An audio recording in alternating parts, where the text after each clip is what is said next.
Welcome to Nice and Blunt, everyone. It's good to be back. It is nice to be back on the channel. It's been a minute. It's been about a week. But here we are.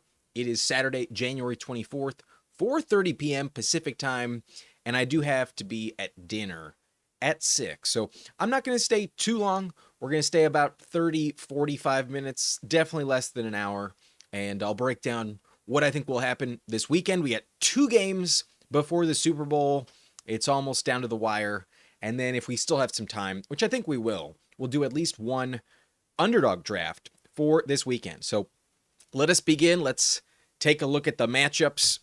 Our first game of the week is the Denver Broncos hosting the Patriots. And if we just look at y'all's opinion, the poll has over 1,000 votes and 74% are taking the Patriots. That's definitely the obvious choice. I think it's a little bit more likely that we get a Patriots blowout than anything else, but I wouldn't consider it a lock. I don't think that Denver, their success is entirely related to Bo Nix. Obviously, that gives them their best chance to win, but if you've consistently watched Broncos games this year, you know that they have consistently won ugly all throughout the season. Whether it's beating the Jets in London, very, very rough game to watch, or the Raiders at home on a Thursday night. There have been some duds where Denver still finds a way to get the victory. There's also the element of surprise with Jarrett Stidham. I think that actually really helps Sean Payton. If any coach knows the value of the element of surprise, it is Sean Payton. After all, one of the most notable things to remember about him is his Super Bowl victory involved a onside kick recovery right out of halftime, right after The Who performed. So that, I think, is something to his advantage. We haven't seen Stidham play for the Broncos at all, while Bo Nix has been their guy. And there is kind of a very hard projection to make on what's going to happen with the Broncos offense. But I do think the Patriots have been a little bit lucky to get here. I'm not dismissing that they're a legit team and that they don't deserve it, but their path has been one of the more ideal paths we've ever seen. The Chargers and the Texans had the worst offensive lines among all playoff teams this season, and they have had a lot of turnovers in the last 2 games. Their defense has really stepped up. They've overcome, and Drake May has also had some amazing plays. He is playing very well, but there have been some mistakes that the opponents simply haven't capitalized on, and there have been opportunities for the Patriots to have lost the game against the Chargers. It didn't happen, but it wasn't an overwhelming victory. And then even against the Texans, if the Houston defense had really capitalized on every fumble that Drake May had, he had 4 last week, then maybe things would have been different. They also had 4 interceptions from CJ Stroud. So will Jarrett Stidham play like shit, just like Herbert and Stroud? It's definitely the likely bet to make, but I'm going to cut to the chase. This is my prediction for this matchup. I believe that Denver's going to win. I'm going to root for this. I don't think it's a very smart choice, but in general, if you've watched this channel, you've seen me miss plenty of times. I'm not afraid to make the dumb, reckless decision. These playoffs, I went 2-4 in the wild card round. Last week I went 2-2, 4-6 overall. If there's an incorrect pick this week, it's likely this one. But I do believe it can happen, and I'm going to take it to happen. I would take the Broncos to cover. The line has shifted. The money used to be, the line was like Patriots -5 to open. So the money has actually been on Denver to bring this line down to 3.5. So would have loved to get the better number, but I think they can actually pull it off. Money line, call me crazy all you want, but I think it's possible. And I'm willing to take it. Will it happen? I don't know. I really don't know, but I'll tell you this. This is the outcome I think would be the most entertaining by far. If it's the other direction, if the Patriots win, they probably win by the second quarter. I think it's a blowout victory if the Patriots actually get it done. And if the Broncos can keep it interesting, I think they'll pull it out in the end. 23-20, I think their defense contributes, and Stidham throws like 1 touchdown and a lot of field goals. I think RJ Harvey will also score a rushing touchdown. I would like this a little bit better if J.K. Dobbins was going to play, but he is not. And it's definitely a reckless decision, but it is what I am rooting for. I would like to see a Nick Foles-esque performance out of Jarrett Stidham. We have seen the Patriots fall to a backup quarterback in the playoffs in the past. That game against Nick Foles was one of the most entertaining Super Bowls we've ever seen. So if Stidham is going to get it done, it's going to be a wild ride. I'm here for it. That's what I'm rooting for. Will it happen?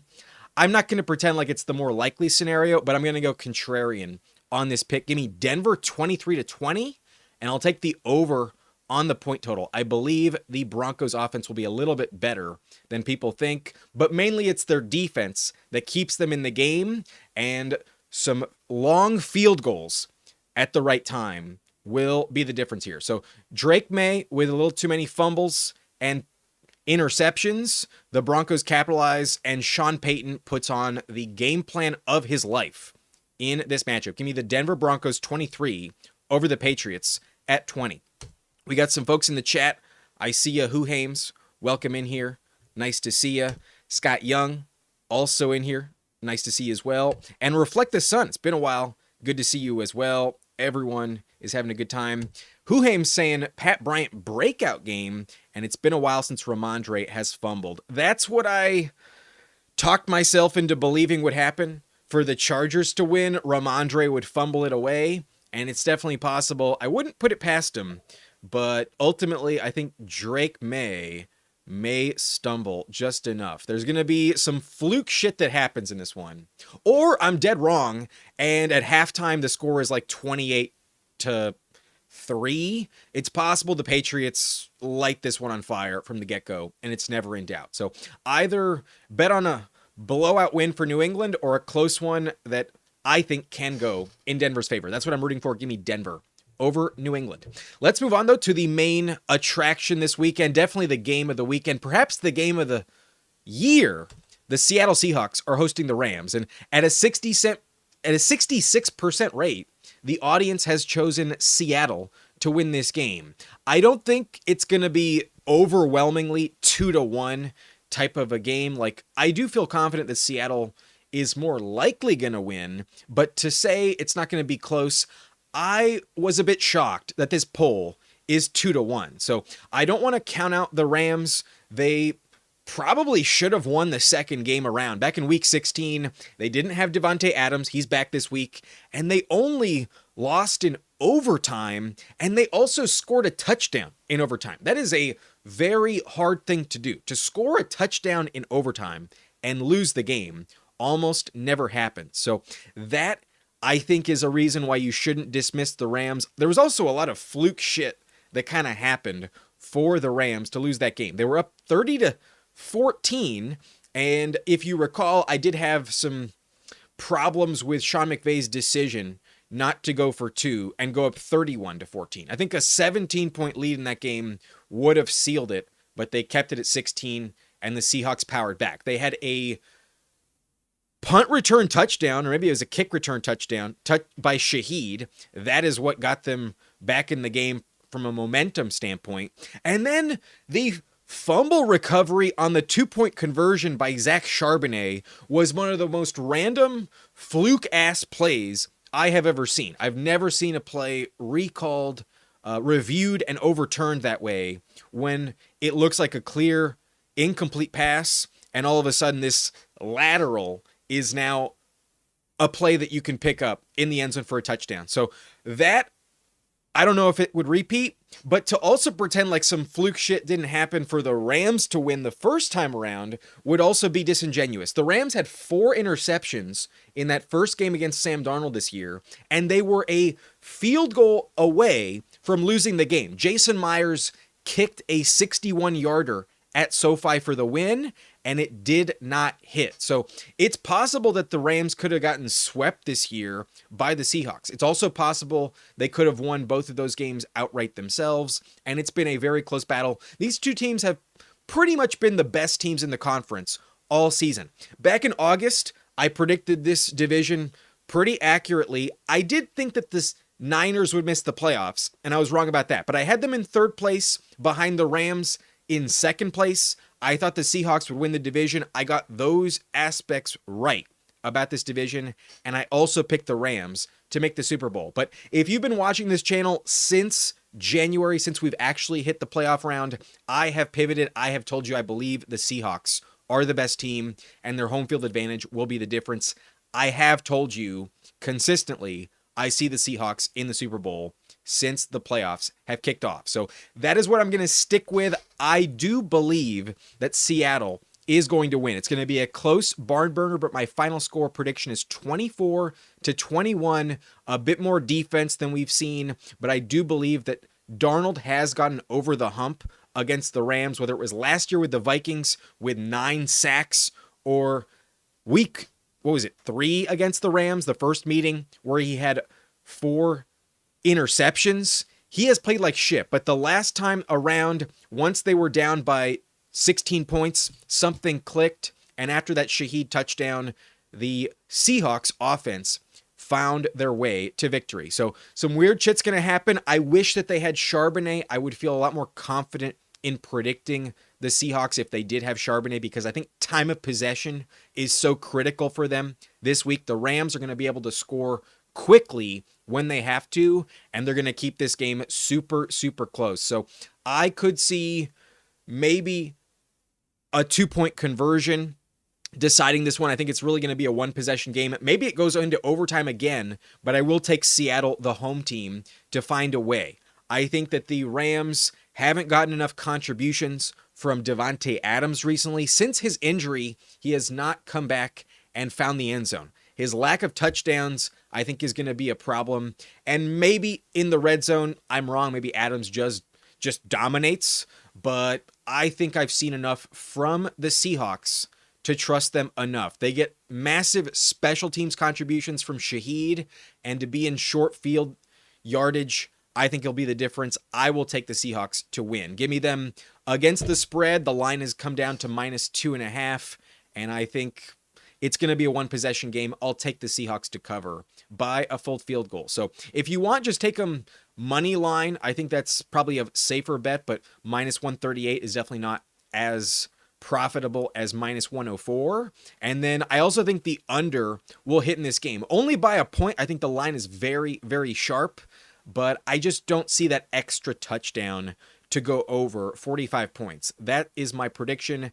I'll take the under on the point total, the Seahawks to cover 24-21, a buzzer beater field goal. Jason Myers gets it done. So that is my prediction. I'm envisioning a Seahawks Broncos Super Bowl. And let me check the chat real quick before we move on. We got Jaws with a comment saying, if Seattle can contain Puka better, should win handily, but that's proven difficult. Should be a fun one. I think if they can line up Devon Witherspoon as much as possible on Puka, that is the best matchup. That is the matchup I'm looking for the Seahawks to contain him. But I'm a bit worried that the Rams will put Puka all over the field and he will dominate yet again. But the Davante Adams contribution, I think, is really what will put them over the top. What is critical. If Adams scores a touchdown, then I might be wrong. But my prediction has a Puka touchdown, a Kyron Williams touchdown, and like a Terrence Ferguson or Colby Parkinson tight end touchdown. But that Adams score, I think, will elude them. But who knows? I just want a good game. I think this is definitely the game that you want to watch the most. And odds are, let's be honest, I'm probably wrong. The Broncos are probably not going to win. It's probably not going to happen. But this is what I want to see happen. Absolutely give me Jarrett Stidham as the more compelling narrative in this game by a mile. If you're actually rooting for the Patriots, I don't understand why, if you didn't like grow up a Patriots fan. Like, do we really want another Patriots dynasty to start? I'm not interested in that. They came a long way. It's a fun story, but it would suck if the Patriots won the Super Bowl. That would feel a little bit anticlimactic. Personally, no offense if you're a Patriots fan. I mean no ill will, but we had them in the spotlight for a long time. The Chiefs dynasty is over. It would kind of be disappointing to go back to a Patriots dynasty yet again. So give me the Broncos this week. I hope it happens. But more confidently, I think Seattle will win. I think the Seahawks winning is the more likely outcome of the two. So I'll show you my final bracket. I do believe a Seahawks Broncos Super Bowl is set to take place, and that's an interesting revisit of that Russell Wilson trade. It doesn't feel like very many players from that trade are actually like still very viable and like members of the team. Like the Broncos are still paying Russell Wilson. He's still a huge cap hit, and it's not like Noah Fant is a big deal for the Seahawks, but they also got a bunch of draft picks. That is definitely one of the main reasons why they're successful. But probably the contract they gave Sam Darnold is ultimately why they are in pole position to win the Super Bowl. The poll that I put on the channel, who would win the Super Bowl among the last 4 teams, had 50% of the votes. About 2,000 people voted, and 50% is picking the Seahawks to win the Super Bowl. I would agree on that. I think if it is Stidham versus Darnold, we're probably going to get a Seahawks win. But it's also interesting to mention Sean Payton's history with Seattle goes back a long time. Remember the beast quake when Marshawn Lynch messed up their repeat? I think it was coming off of the 2009 victory. They went into Seattle, and Sean Payton could not find a way to tackle Marshawn Lynch. That was a fun game. I think it'd be a funny revisit of that. Not to mention the Russell Wilson versus Peyton Manning matchups we've also gotten. This is an interesting, underrated rivalry that we don't see too often. So that's my prediction. Seahawks, Broncos, and hopefully Seattle, who I've told you will win the Super Bowl, all playoffs basically, is actually going to get it done. But that's pretty much it for my preview. I would like to check the chat one more time. We got Devin here. What's up, bro? We're going to do a draft in just a sec, so if you want to stay tuned, we'll see what happens. Trey Prince is predicting the opposite, a Rams-Patriots Super Bowl. I could absolutely see that happen. Wouldn't be shocked at all. That's probably the smart pick. That's probably a smarter pick. Definitely the Pats to make it there, but I am willing to be wrong. I make a lot of mistakes in my game picks. But Jamie, welcome in. Bonjour to you. And before we go on to Underdog, I would like to mention, if you're watching, if you're a new customer, we do have a promo available. Promo code BLUNT will get you $75 in bonus entries. If you're a new customer, all you got to do is use the link in the description, sign up with a new account, enter promo code BLUNT, and once you play your first $5, everything will be in place in the app, in the website, where you will get $75 extra to play with. So that's a pretty sweet deal. Promo code BLUNT, only eligible for another few weeks. I don't know when the contract I have with Underdog expires, but I believe it's at the end of February, if not the beginning of February. I think it's after the Super Bowl. So this promo code for now is still viable. And if you are a new customer, you can get $75 in bonus entries to use on drafts we might be doing later in the off season, some best ball drafts. There are many different ways to use that extra $75. So one last reminder, promo code BLUNT gets you the deal.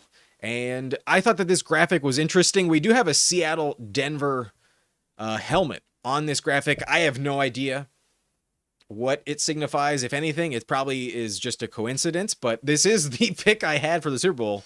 And I thought it was funny that Underdog had a promo available this weekend with this graphic specifically, with a Denver and Seattle helmet on the picture. I thought that was interesting. It probably means nothing, but it is a coincidence. So promo code BLUNT, and the link is in the description. And if you are interested in how to spend that first $5, you could trail my picks. I do have a pick'em for you this weekend. 5 picks, $5 down. All 5 need to hit. If one of them is wrong, we get nothing. So keep that in mind. Don't bet anything you're not comfortable to lose. But if you are willing to join me, our payout with a 60% profit boost token would be $223.15. That is a multiplier of 44.63x, and that is a decent return on investment. If you want to put down $10, you'd make $446, but I'm only interested in a $5 risk. $220 is not that bad to make an exchange. So these are my picks this week. We do have a few. That rectangle is a bit too big, so let me zoom that down and tell you what I think will happen. I believe Cooper Kupp is due for a touchdown against the Rams. If you go back to their first game at SoFi, he was tackled twice inside the 10-yard line. They tried to get him the ball. It did not work out back in that first game this year. So a revenge game touchdown at SoFi sadly didn't hit. And then the second matchup, the first time that the Seahawks were in the red zone, you know who got the first target? Cooper Kupp. He did not score, but they gave him chances. They gave him looks in the red zone. And against his former team, I think this would be a very fun thing to root for. I think it's a very legit possibility. Give me a Cooper Kupp touchdown in this matchup this weekend on Sunday. I also believe that Stafford is going to throw 2 passing touchdowns. I could see Kyren Williams blanked out of the end zone. I think Stafford is going to be the path for the Rams staying competitive here. I think the Seahawks run defense will step up. There have been some games in the past between Kyren and the Seahawks where he's actually very inefficient and is barely averaging like 3 yards per carry. I think Stafford has to carry the offense a lot more this week. So give me a higher on 1.5 passing touchdowns. I think Stafford probably throws for 3, but I think the much safer, much more confident pick to make is hitting the higher on just 1.5 touchdowns. I think he'll throw 2. 3 feels a bit risky, but definitely give me the higher on that. I also believe Kenneth Walker will be heavily involved in the passing game. With no Charbonnet, you know he's going to get a mountain, an avalanche basically of snaps, a huge work share. And if you look at his last 4 games versus the LA Rams, he has a minimum of 3 receptions for at least 23 plus yards in every game. There's one game where he's barely on this number, but every other game he's well above it. Like earlier this season, he had a game with 44 receiving yards on 3 catches, and another game with over 60 receiving yards on also only 3 catches. So if you pull up his game log on Pro Football Reference throughout his career, Kenneth Walker usually averages over 100 scrimmage yards versus the LA Rams, and I believe this week they will need him to contribute in the passing game. He will go over 22.5, in my opinion. A little bit tricky, but I think it'll hit. I think he'll have very good efficiency with yards after the catch. So I like that one. I'm trusting this game to have a little bit more obvious offensive output. I think I know where the ball's going to go in Seattle. Definitely to Kenneth Walker. And against the Rams, I'm willing to take the ROI on the Cooper Kupp touchdown. The profit boost on this projection is actually pretty substantial. So I like that one. The safest one is definitely Stafford 2 touchdowns, but I would say the second safest is this Kenneth Walker projection to hit the higher on his receiving number. But I think in the Patriots Broncos game, we're going to get 3 field goals out of Will Lutz. I really think they're going to have to settle in this game. I don't trust Jarrett Stidham to throw a bunch of touchdowns. I think Stidham can score 1 touchdown. I think RJ Harvey can also find the end zone, but you know that the Patriots defense is going to bend but not break. In the red zone, we're going to have a lot of tricky effectiveness out of the Jarrett Stidham offense. So I think a lot of misfires. I even expect some long kicks as well. I think Lutz will be the difference maker and the only path for the Broncos to win. So give me 3 field goals for Will Lutz. The 2 field goal projection is definitely safer, but I'm trying to make some money. I like the profit boost on the 2.5 projection. So give me a 3rd field goal for Will Lutz. And then in 2 games throughout these playoffs, Drake May has been fumbling. Against the Chargers, he had 2 fumbles. And while expecting them to be recovered is not always a guarantee, last week he had 4 fumbles that not all of them were recovered by the defense, but still, he has been really dropping the ball, and I think the moment could get to him. The Broncos defense is definitely one of the best in the NFL, and I think it's possible we get another fumble from Drake May. So I would consider this 5-pick entry very risky. I'm not telling you it's a very likely thing to hit. We need all 5. So this is a thread the needle type of pick 'em. But I do think the odds are decent for this Drake May fumble. I think the odds are pretty high that the Broncos kick a lot of field goals. So I think this one is worth it. And then this one I think is a lock. This one I think is very close to a lock. And then this one I think is worth the risk. I doubt it'll hit. I haven't given you that much success this year on these public pick'ems. I have yet to show you a 5 pick that hit on all 5 But last year we hit on multiple, and I have hit on plenty that are just not publicized this year. So I'm just being honest with you. Who knows what's going to happen, but I am willing to risk $5 to get 223 back. So that's my pick 'em this week. We'll see what happens. I hope it hits. Wish me some luck. But quickly, we'll check the chat. We got Dev in here. Hopefully the big board drops tomorrow. I would assume it drops in the next 48 hours. I believe by Monday it should drop, but I would assume probably more likely tomorrow it'll be live. But Huhaim says, so much safer than my Ramondre to lose a fumble at 4x. That's, I mean, 4x, that's kind of tempting, bro. I'm not going to lie. That actually kind of sounds nice. But yeah, at least Drake May will have more opportunities to fumble the ball than Ramondre will. Huhaim's got through a bunch of rookies today. I got to look at the rookie class. I have yet to do much digging on the rookies. I've been taking January off, not going to lie. I needed a break in January. But Jaws saying from the Russell Wilson trade, we had offensive tackle Charles Cross, who's still on the team, a 2022 9th overall pick. Linebacker Boye Mafe. I'm thinking of Odafe Owe. He's with the Chargers. I was like, okay. 40th overall. Cornerback Devon Witherspoon. That was an excellent pick. 5th overall. And edge Derek Hall. Damn, the draft class for the Seahawks since that trade, I mean, maybe even before that trade, they've been killing it for a while. The Seahawks draft room is one of the best in the league. They know what they're doing, similar to teams like Tampa and the Eagles, and I don't know if the Chiefs qualify as much because they usually kind of whiff on their like first or second round pick, but definitely the Rams would qualify. The Rams draft super, super well, but the Rams don't usually have like high picks like the Seahawks. The Seahawks draft classes last like 5 seasons. Hard to find a team that's better. It makes sense why they're in the NFC Championship this week and favored to make the Super Bowl. Only with edge rusher Tyreek Smith, 158th overall. If you're going to pick someone outside the top 150, the odds of that hitting are definitely much lower. So, yeah, damn. When you really put it in context, Jaws, thank you for this comment. Damn. What an impressive move. Also, consider how far of a cliff Russell Wilson fell off post this trade. You know what I mean? Like, Russell Wilson has just been a shell of himself since this trade happened. Definitely not worth the talent that they got in exchange. So that's pretty crazy to consider. The Broncos lost this trade so drastically and they're still alive this week.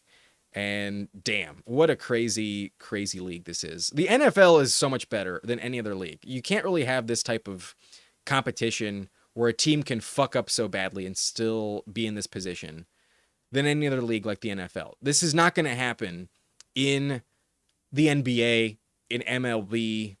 It's just not. So kudos to the NFL, a testament to both teams. I'm picking both of them to win. And the Broncos shit the bed with that trade. But Huhaim saying Russ still cooking in Seattle. I mean, yeah, he's still part of the team. Will he get a ring? Because he's on the roster technically. He's still getting paid. He's on the books. He's not on the roster. He's on the books. But wild shit to really think about in context. But okay, with that in mind, we'll move off of the promo. One final reminder before I go. We'll just bring up the promo code one last time in case you just popped in. But I've shown you this many times over the season. I'm sure if you don't have an Underdog account, you've probably ignored these pleas to get you to join. But promo code Blunt gets you $75. Play your first 5, and odds are 90% of the people watching already have an Underdog account. So let's have some fun. I will be logging off in about 15-20 minutes. So let's pivot to Underdog and have a little fun, shall we? We're going to hop into some drafts. Is the Hurry Up still open? I doubt it. Hurry Up is probably closed at this point. The Wildcat is still open. The Deposit Kingdom is still open. The Badge Bros Brawl is also open. So for $5, what's the advance rate? Let's take a look. 3-person drafts? I don't think I want to do that. Let's avoid that. In the Deposit Kingdom, 1K to first for $10 and We would need to finish 140th out of 900. That's not that bad. The Deposit Kingdom actually not that bad. The Wildcat $3 entry. I've already hopped into about 5 of these. Winner gets $8,000. And if we finish in the top 3,065, we double our money. I'm probably going to do the Wildcat unless y'all have a preference. Let me know in the comments in the chat if you have any preference. Huhames is maxed already in the Deposit Kingdom, but says a great context. You should do them. Oddly, it looks like it's not going to fill. I think I already did one. You know what? Let's do it. Let's do the Deposit Kingdom. The odds of getting money back is actually pretty high. 140 people out of 900. That's like 16%. That's kind of typical, though. That's not crazy, but I'll do one. Let's do a Deposit Kingdom. F it. Let's hop in. Unless it takes a minute. I'll give it like 3 minutes. And if this hasn't filled yet, then we'll move on. But if you would like to join me, we're in the Deposit Kingdom for $10. Actually, I'll be honest. I'm thinking this through. I've already invested like $50 this weekend on drafts. Another 10. Maybe not my favorite thing to do. Actually, let's leave. Let's leave. Let's go to the Wildcat for $3. That feels dope because we can do multiple and still not spend $10. So I'm gonna be a bit frugal. I want to save some of my winnings from the season for the big board. I definitely want to draft a lot on the channel once the big board launches. So let's save just a little bit of funds. I'm gonna leave the Deposit Kingdom, and we are pick 1. We got the 101 here in the Wildcat. So if you would like to join me on the next one, I'll give you a countdown. I did not. I apologize there. But we have pick 1 with Niste Fly, the CDG, and Doc79. If you're in here, let me know. But if you're not, no worries. No worries at all. Brett Dean says, predict the victor in this little bet I have with my bro. Huhaim says it will fill. Yeah, it probably does fill. Brett Dean says, I have May, Walker, Henderson, Jackson, and Adams. My bro has Stafford, Kyron, Ramondre, Puka, and Diggs. I would say Stafford definitely beats May this weekend. That's my take on it. I would say Walker is going to be better than Kyron, but not by a mile. That'll be kind of close. Henderson versus Ramondre. I think I'd rather have Ramondre. We're at the 101. I'm not going to get too cute. Typically, I'll mix in Kenneth Walker here because I think he's possibly the most valuable piece, but I'll go Puka. The receiver position kind of dries up, and there's a chance we get Stafford to come back. So I'll go Puka at the 101 and show you all the board. But back to your question, Brett. I think Puka will be better than JSN, but not by a lot. That might be kind of close. And then Diggs versus Adams, that I think will probably decide it. I think Adams could let you down. That is possible. Diggs could also shit the bed, though.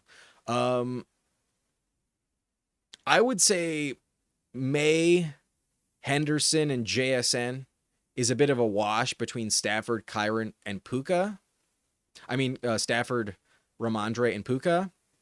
And it's mostly going to come down to like Walker versus Kyron and Adams versus Diggs. But I am on the clock. We are going to get this Stafford stack, so I'll take it.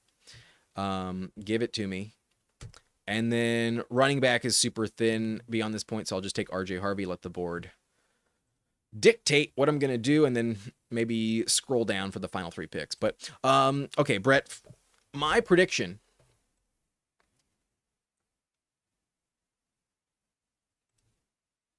I don't think you're totally screwed, but I think you will lose.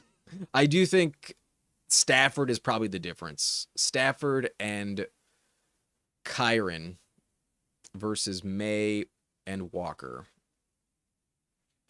I think I'll go with the Stafford side. Just barely. Going to be very, very close. Just barely. But yeah, I would not say that you are the favorite team because you have Drake May.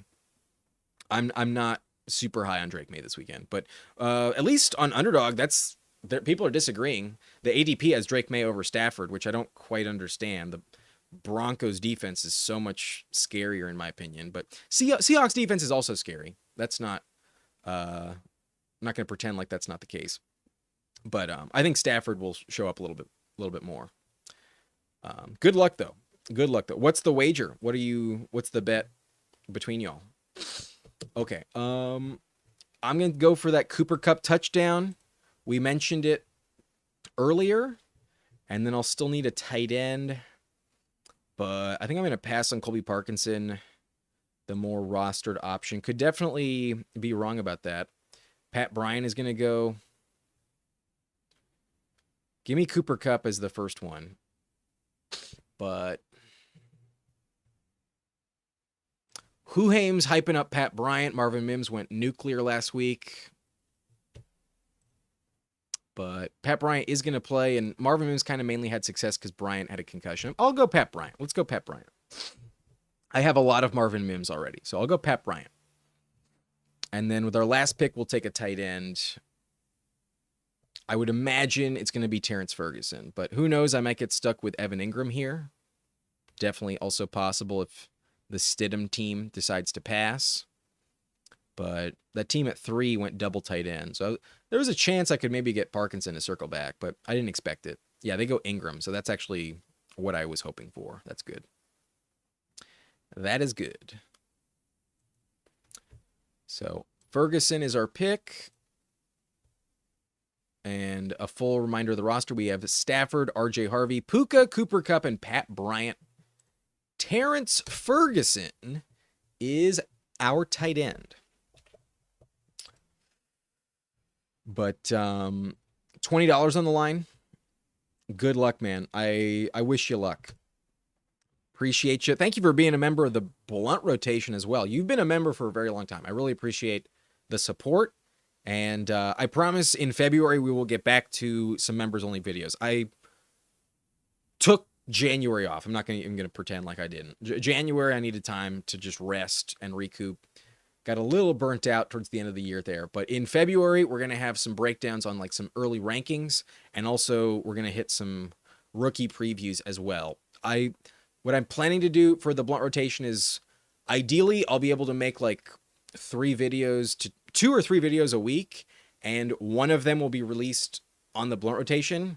And then once the next one is ready, then the one that's on the Blunt Rotation will go public. And then the new video will just always be on the Blunt Rotation in the next coming months. I'll definitely be putting up some members only content. So if you would like to join the Blunt Rotation, the button's down below, and would definitely appreciate any support, but obviously no worries. The content will be posted inevitably, but who Hames with a question? Did you see I put the spreadsheet up in my Discord? I'm going to be honest with you. I signed up for Discord when I joined, so I haven't quite gotten back to the website, but I would love to check it out. I'm sure that would really help me. I saw you go through it on your live stream, and it looked pretty bomb.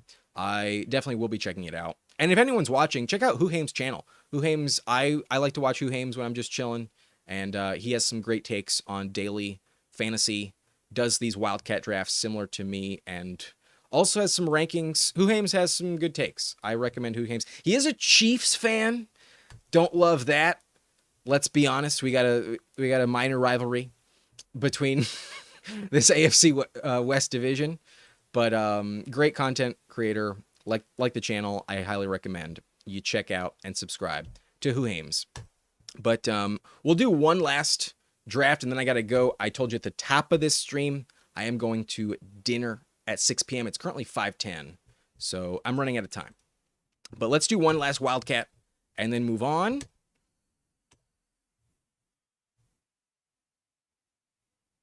And it is full. So if you wanted to join, it's too late. That shit filled instantly. But okay. We have pick 4, and that's probably the worst pick to make, but we can definitely go in a different direction than typical. We can definitely have a slightly different take with the 4th pick. So, odds are I'm going to get Kyron here. I really doubt I get Walker. If I get Walker, that's a blessing. But Kyron and maybe Ramondre might be the direction. When I'm at pick 4, I actually like going double running back because running back is super scarce this week. And there is a big drop off once you pass Ramondre. I think RJ Harvey could have some trouble this week. Ramondre could be good. He could also fumble the game away. It could be a Travion game, but I might go double running back here. We'll see what happens. But dope. Is the big board dropping today? Is that for sure? But I assume maybe just your rankings and stuff. But no problem, man. And sorry for the bad joke on the Mexican, the Spanish pronunciation of J. You know when like, have you ever texted with like a Spanish speaker? I know a few, so like sometimes you'll be texting with them when they laugh. It's not ha ha ha with an H, it's ha ha ha with a J. That's what I was trying to say. It wasn't that obvious. Anyways, glad it didn't offend, but yeah, you got some good content, man. I like your channel. So we go Kyron, and like I said, I think I'm gonna go double running back here. I'm gonna take Ramondre, and who knows, maybe the Broncos really shit the bed and the Patriots do blow them out. Maybe Ramondre goes nuclear. So give me double running back. Let's make it a little tougher for our league mates in this pod. Running back dries up quickly, and maybe it's not the end of the world to get Travion Henderson, but it feels like a big drop-off to go that far at that position. So that team at 1 has a similar team to ours with Puka, Stafford, Harvey that we just drafted. And then I think I'm going to pass on quarterback here. I think I'm going to let the pod decide what I go with at quarterback. Instead, give me who I think will be the best tight end. The Broncos have really struggled against the tight end position in the last several months. If we go back to... Wait, let me make my pick. We're going to go Cooper Kupp. I really think Cooper Kupp's going to have a touchdown and a good game. He had 60 yards on 5 catches last week. I think he'll contribute against his former squad. Give me Kupp, at least at this stage, is one of the more valuable receiver picks on the board. But our next pick has to be quarterback and receiver. That team went Darnold, so we are locked into Stidham. I think that's fine. I'm not like that upset about it. It is what it is. I could see Darnold play like shit. I could see Stidham shock us a little bit. Odds are it's not going to help me, but I definitely have teams with all the other ones, and I think at least in the Wildcat, I want a Stidham team. I've also seen teams draft Stidham before Darnold. So there's a chance you get Darnold with your final pick sometimes. I have seen it happen. I have gotten that before. So I think it's worth a gamble. But that team does go Darnold to stack up with JSN. So they take Travion. They'll take a tight end later. And now I'm on the board. I need another receiver. F it. I think I might go Marvin Mims here. Actually, Mac Hollins is going to play. So let's go with a hard pivot. Actually, no. I need something to stack up with Stidham more likely. Let's go Marvin Mims. He had 93 yards last week and a touchdown. Let's do it. And then Jarrett Stidham. I like they gave him the picture with the glasses. And the ear pods. But all right. Waveview wanted us to take Higbee there, but I already had my tight end. I was kind of locked into passing on him. But he's not a bad pick. I don't think it's a bad pick at all. Let's just see what these last 3 teams do. What does Team 3 take? They go Corum. That's interesting. I'm not in love with Corum in this week. Not super high on him. And then Ingram goes to the team with Darnold. I prefer Terrence Ferguson, but I could see Ingram have an okay game. The Patriots have a bit of a weakness at tight end. And then Mac Hollins chosen, definitely a lesser rostered player in this tournament. He was only deemed active, I believe, today. Today he was declared he will play, but he might not get like any real targets. So We'll see what happens, but Waveview thinks Mims is solid. I think he's fine. I don't know if he's like the best pick on the board, but definitely worth a shot, definitely worth a gamble. We went with Pat Bryant on the last one, and Mims had a good game last week, but it was also kind of because Bryant went down with a concussion. Who Haim says nothing wrong with drafting Tommy Lee Jones. Is that the nickname for Stidham?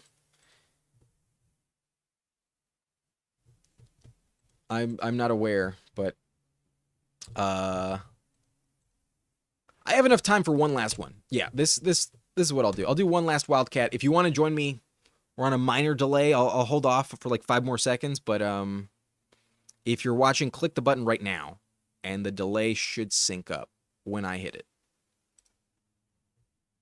One person left. If you want it, come get it. One spot left available in the Wildcat if you would like it, but it is now taken. Definitely. Oh, yeah, gotcha. Yeah, my memory has been wiped clean in terms of like the playoff success of the Patriots. For me to pick against them after, like, I've literally picked them to lose every game these playoffs. I am a big Patriots hater. So I've just been fucking, the neuralizer has hit me on Patriots games so far. I'm actively rooting against them, I would say. Jaws says Pat Bryant was targeted on their first 3 plays last week. Should have been a good bet. Yeah, he looked awesome to start the game, and then he just went down. It was a big bummer. But had a decent invested in him. Had almost no Marvin Mims. Obviously, the only team with Mims on it had terrible outcomes elsewhere. And then I also had a decent invested in Troy Franklin. I didn't feel great about the Franklin investment last week, but it was like, well, if Bryant doesn't play well, let's take a shot on someone else. And I picked wrong. I went with Franklin over Mims. Sadly, didn't work out. But we went with Puka already at the 101. This one I'm going to shake up. I'm going to go Kenneth Walker here, and we're going to fade receiver a little bit to prioritize running back. I think getting stuck with RJ Harvey at the next turn really sucks, and I think with no Charbonnet, Walker is really the best running back play on the week. I would rather go Walker than JSN personally. I understand taking Puka over Kenneth Walker, especially at ADP.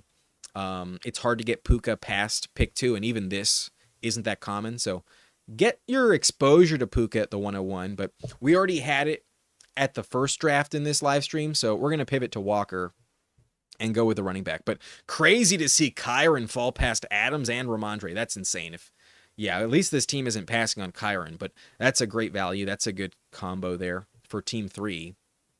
JSN, Kyron Williams. Don't see that too often, but not like impossible.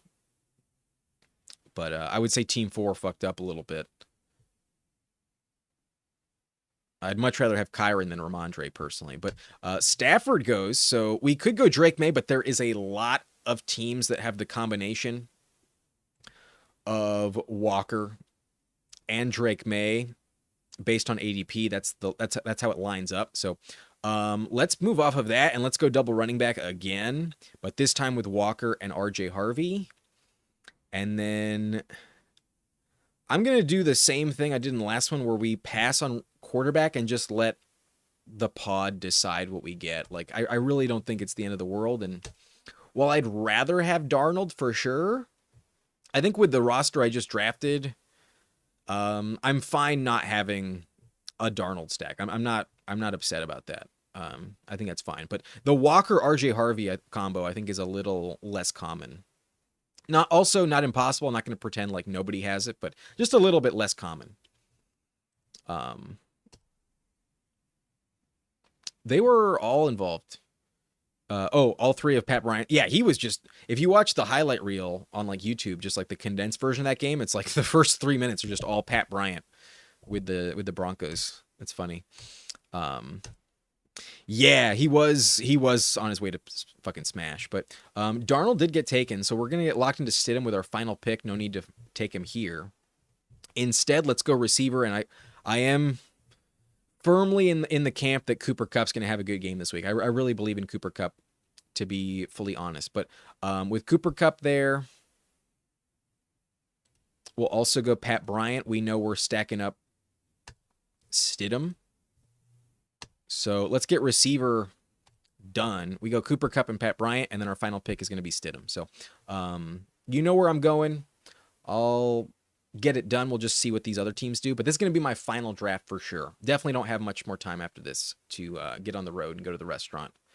I got 40 minutes before my reservation. So this is it, but I'll be back in the coming weeks. We'll start to post some content soon, especially once the calendar hits February. That's a much different mindset I will have regarding the channel. So appreciate everyone who's been patient with me last few weeks. I've just been trying to rest after the season, and very, very thankful for everyone who's subscribed to the channel, been watching this year.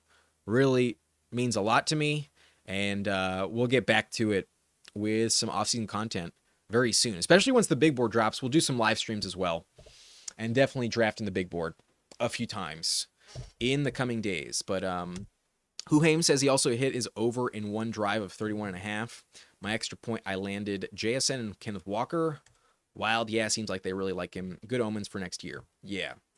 There's some really high upside for the year 2 receiver class next season. Like the rookies this year that, whether they already popped or just haven't quite become household names yet, I see some really high upside for a lot of year 2 players. And speaking of the Seahawks, another name that people forget that I just loved last year and was a very good pick until he got hurt, Torrey Horton. Also a player I don't want to forget about. Torrey Horton, I think, would be like a huge, huge asset if he was healthy. He's not ready to go. He's not going to play this week or in the Super Bowl if they make it. But Torrey Horton, going to be a huge part of their offense. Next year when Shaheed probably moves on in free agency and Kupp is a year older. So that's going to be it. Appreciate everyone for popping in. Peace, Huhaims, good luck. And also agrees on Horton. Yeah, that player was set to go off had he not gotten hurt. Anyways, that's it for me. I'll see y'all next time. And we'll take one last hit from the pipe before we go. One final hit before we move on. And if you got anything to smoke with me, go for it. I wish y'all a great weekend. We got Leia in the background, another good omen, and the light is dwindling. But here we go. If you've seen this before, y'all know what to do.